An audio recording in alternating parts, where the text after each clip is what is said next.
Hey guys, welcome back to the Gridiron Expert, the best kept secret in all of college football. Today, bringing you our updated Big Ten college football predictions.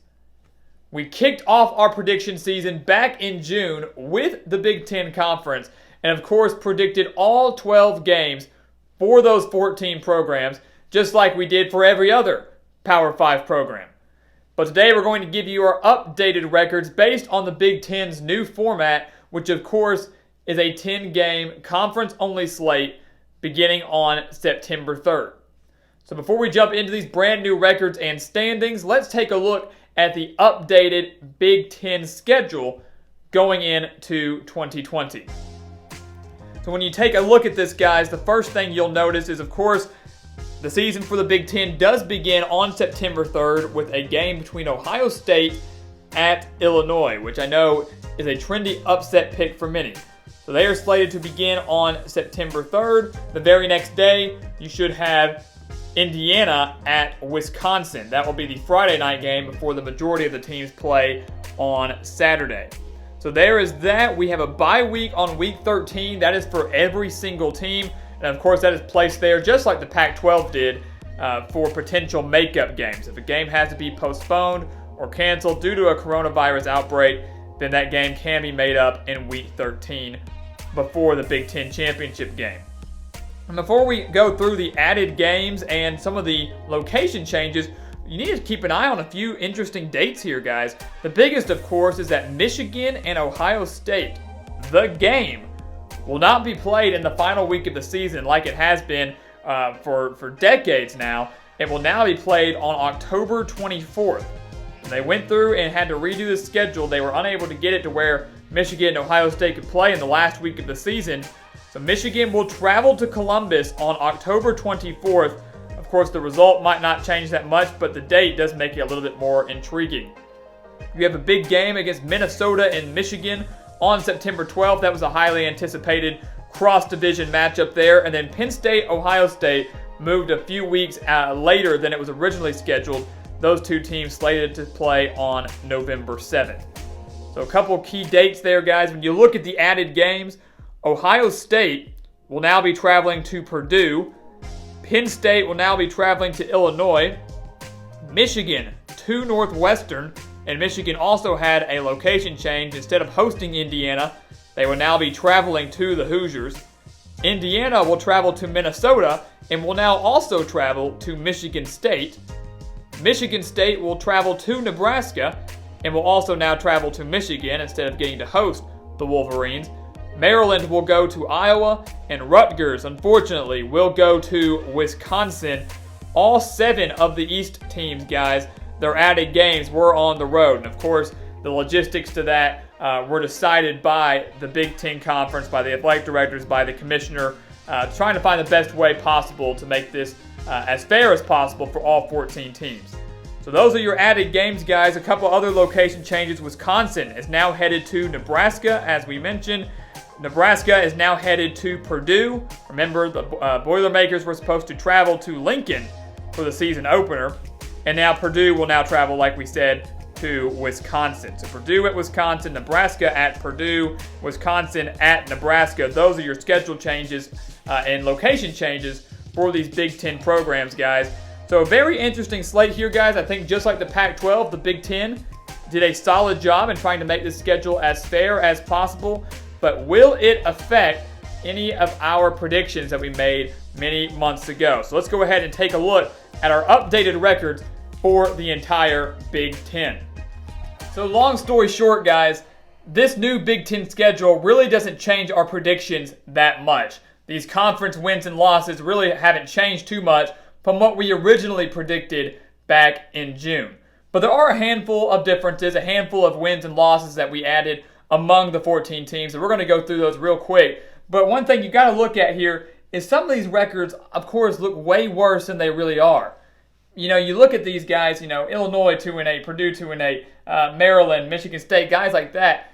If you had played a full 12-game schedule, they would have had a few more conference wins. I'm not saying that those non-conference wins would have gotten them to the postseason, but obviously would make these records look a little bit better.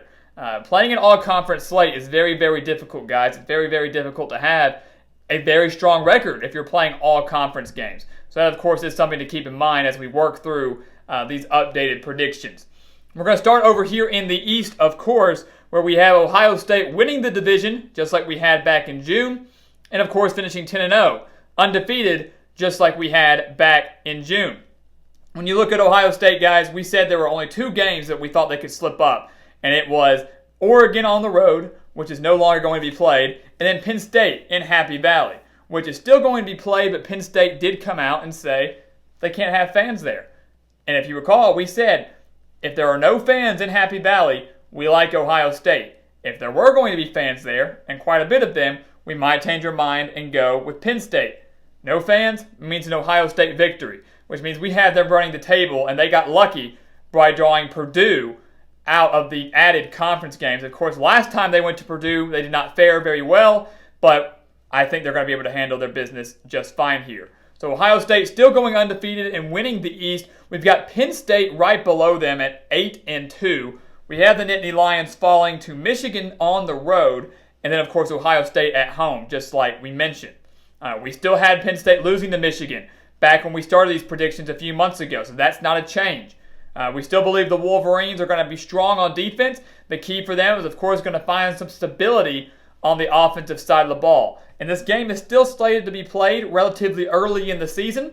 But, you look at that, I think Michigan and Josh Gaddis do start to figure things out early on. Penn State will be without their leader on defense in Micah Parsons, arguably the best linebacker in America.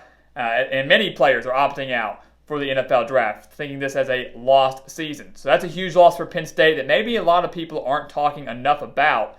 So we still have Penn State going 8-2, a solid season for James Franklin, but not good enough to make the playoff. Right below Penn State, we have Michigan. We have the Wolverines going 7-3. Keep in mind, I believe we had them going 9-3 in our 12-game record. One of those losses was on the road to Washington, which of course will not happen. So we added a conference loss for Michigan. Not to keep it at the 3-game total, but because we genuinely believe that Michigan will fall on the road to Minnesota, on the road to Indiana, and on the road at Ohio State. I know the Indiana game may come as a shock to some, might be outrageous to some. But again, if you go back and look at recent history, maybe outside of last year, Indiana has given Michigan some very tough tests over the years. And we've said it before, and we'll say it again, this is probably one of the best Indiana football teams in history. Now the Hoosiers get to host the Wolverines. Assuming that they stay healthy, I think they can take them down at home, even if there aren't any fans there. I like this Indiana team a lot, guys. So Michigan will lose 3 games. Minnesota and Ohio State, I think very understandable by some. A stretch for Indiana for some, but not by us. Wolverines go 7-3. We've got Indiana right behind them at 6-4. We have the Hoosiers losing at Wisconsin, at home against Penn State, on the road at Ohio State, and on the road at Minnesota.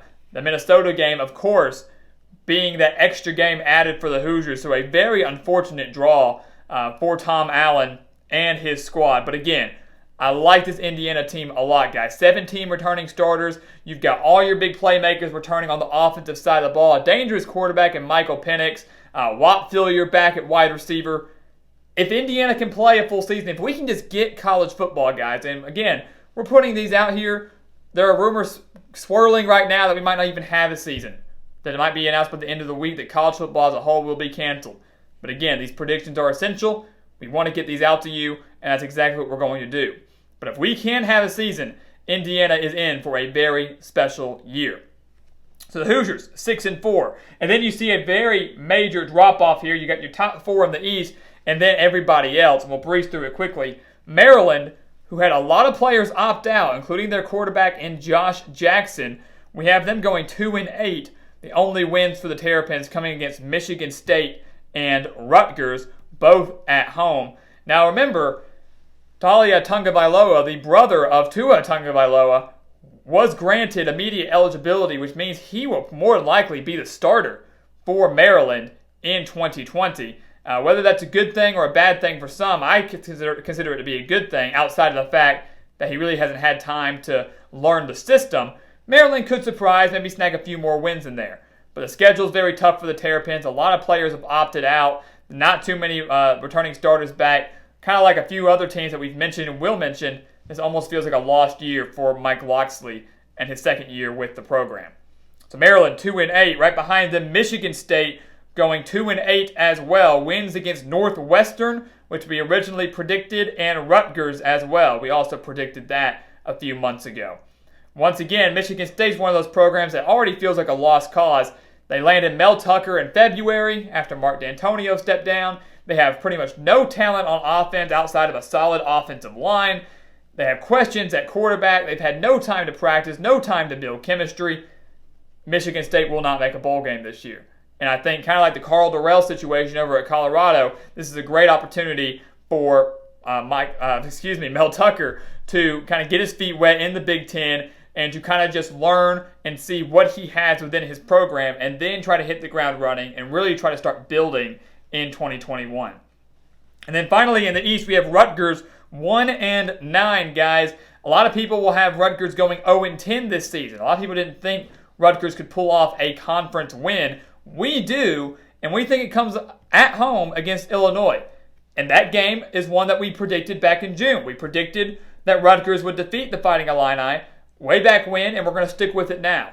I think that's probably the most winnable game for Rutgers in conference play. I know a lot of people think it could be Maryland.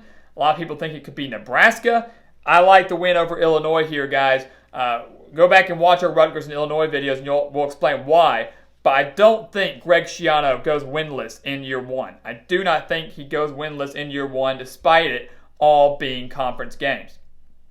So that is your Eastern Division, guys. Ohio State wins it. Throw them down here in the Big Ten championship game. We move over to the West, where it's a little bit more competitive, I think, from top to bottom, at least through about the first five, according to us. We have Wisconsin winning the Western Division, going 8-2, guys. We had them going 9-3, but still winning the West back in June. Wisconsin 8-2 losses at Michigan and at Iowa. We know Wisconsin will boast a very strong defense yet again, and we know the West will more than likely be determined when they face off against Minnesota, and they're getting to host that game. Remember, Wisconsin went into Minnesota last year and annihilated the Golden Gophers to win the West. Big-time upset. Many think Minnesota could return the favor this year. I don't think they can, and I certainly don't think they can now after the loss of Rashad Bateman, one of the top wide receivers in the Big Ten, who decided to sit out this season as well. So that's a huge blow to PJ Fleck's offense, a huge blow to Tanner Morgan and this offense. Wisconsin wins the division. They're tied with Minnesota. Of course, they have that tiebreaker. We have the Golden Gophers going 8-2 as well, with a loss at Wisconsin and a loss at Nebraska. And I know a lot of people don't like that loss either. That game has not changed. We predicted Minnesota to lose to Nebraska back in June, early July. We're sticking with that prediction here. I don't think Minnesota runs the table in the West this year. I think they're going to slip up at least twice. One to the Badgers, maybe to Nebraska like we have it. It might be to Illinois. A lot of people like the Fighting Illini this year. I don't know who it's going to be against. But I do not think that Minnesota can only survive with one loss. I think they have at least two. We've got them falling to the Cornhuskers. They're 8-2. And then you see a 2-game gap between second place and third place. Iowa coming in at third, 6-4 for the Hawkeyes. They landed Maryland as their extra game, which was a great draw for Kirk Ferentz and his squad. We've got the Hawkeyes losing at Minnesota, at Illinois, at Penn State, and at Ohio State. Before these schedules were rearranged, Iowa already had a very difficult schedule. They had that non-conference game against Iowa State. They were still going to have to play Penn State and Ohio State, Minnesota, Wisconsin. It was a tough slate for the Hawkeyes anyways. We had them going 8-4. We had them going 6-4 here, so I think that's just about right, because if you factor in those non-conference wins, they would be about an 8 or 9 win team like we had predicted. So the key for Iowa, of course, is getting Spencer Petras adapted and acclimated to this offense that has a very solid core of wide receivers, and once again will boast a very strong defense, per usual, under Kirk Ferentz. So that's your top three here, guys, and we kind of get into that lower half of the West, starting with Nebraska, who we have right at 500. which if we do in fact have bowl games, that would mean Scott Frost would get to his first with the Cornhuskers. We've got Nebraska losing to Wisconsin at home, on the road at Iowa, on the road at Ohio State, on the road at Northwestern, and then a home game against Penn State. Remember, Nebraska drew Michigan State as their extra game, which was very good draw. And then they have to now travel to Purdue, and we do believe that Nebraska will defeat Purdue on the road, especially after they lost their star wide receiver in Rondale Moore. So a big year for Scott Frost, guys. It was a big year before these changes. Now with an all-conference slate and less room for error, in my opinion, it is an even bigger year for him. I do think he has the talent to get there, even though they did lose their star wide receiver as well in J.D. Spielman, who has transferred to TCU. Nebraska at 4. Northwestern right below them. 3-7 for the Wildcats and Pat Fitzgerald. That looks terrible. But remember, we had them winning all 3 of their non-conference games. So if Northwestern does that, they would have had 6 wins and they would have gone bowling. We had the Wildcats at 6-6, bouncing back from an abysmal year in 2019. We have them going 3-7. Their wins coming against Maryland, Illinois, and Nebraska, all at home. The key for Northwestern, of course, is they have a very senior-led defense. That's not really what I'm worried about. The key is their quarterback. Can Peyton Ramsey not pull a Hunter Johnson? Can Northwestern find stability at quarterback and ignite an offense that was one of the worst in the country in 2019? The record looks worse than it really is for Northwestern. Once again, an all-conference slate. Very difficult for any team. And then finally, rounding out the West, you have Illinois and Purdue, both at 2-8. Illinois owning that tiebreaker because we have the Fighting Illini beating Purdue, and we also have the Fighting Illini upsetting Iowa, like we mentioned earlier. I know that might come as a surprise to some, and I know 2-8 might come as a surprise to some. Many people have higher expectations for Illinois this season. We actually are giving them one extra conference win here, guys. We had Illinois going 4-8 in our regular predictions with only one conference win. Now we're giving them 2. We kind of made a prediction change there. So you do that, you add their non-conference wins, they would have been 5-7, which is still falling short of a bowl game, but it's still one game better than what we originally predicted. I'm just not buying into the Fighting Illini hype, guys. I think they were very lucky to make the postseason last year, and I don't think their luck is going to fall in the right way this year to the point where they can get back to the postseason. So Illinois 2-8, and then Purdue 2-8 as well. Again, they were a 5-7 team in our original predictions. They probably, with these updated records, if you factor in non-conference, would be about a 4-8, 5-7 team yet again. We have Purdue beating Rutgers and beating Northwestern, both at home. And obviously this is disappointing. Disappointing for Jeff Brom and his squad. But they have quarterback questions. They lose their biggest playmaker in Rondale Moore. They were ravaged by injuries last year, so maybe the depth is a little bit better. But can they play consistently? Can they play consistently to the point where they can rack up a few more conference wins? And with their schedule, with the draw against Ohio State in the extra game, with the road game now at Wisconsin, I just don't feel very comfortable and really don't feel very good about Purdue's chances in 2020. I think they're really going to have to take a step back, take a look in the mirror, and really try to rebuild again in 2021. For some of these lower programs, guys, it is a kind of a lost cause. It is kind of a lost cause for their season. You're going to go out there, you're going to play, you're going to compete, you're going to hope to win, but expectations are not going to be very high. So that is your East and your West, guys, which means we have Ohio State versus Wisconsin yet again in the Big Ten championship game. And we, of course, have Ohio State winning that game yet again. It should be a great matchup. Justin Fields going up against this Wisconsin defense. But we do know that Wisconsin is going to be without Jonathan Taylor. So we know that they're going to have to really find a new lead back in that backfield for the Badgers, which is obviously their bread and butter. I love Jack Cohn at quarterback, but of course Justin Fields will own that edge. And I think many people have questions about Ohio State's defense. And it's a defense that I think will continuously get stronger every single week. And by the time of the Big Ten championship game in December, they will still be one of the top 10 units in the entire country. So Ohio State and Ryan Day win their second straight Big Ten championship, at least under Ryan Day. And they will, of course, make the college football playoff with a perfect 11-0 record. If, in fact, we can make it through this entire season. If, in fact, we do have a college football playoff and a bowl season. But nonetheless, guys, again, these predictions are essential. These predictions are important. You deserve these predictions, and we have brought them to you today. Our updated Big Ten college football predictions. We've already done the Pac-12, and of course, regardless of what decisions are made in the following days, we will come out with the updated records for the SEC, the ACC, and the Big 12 as well.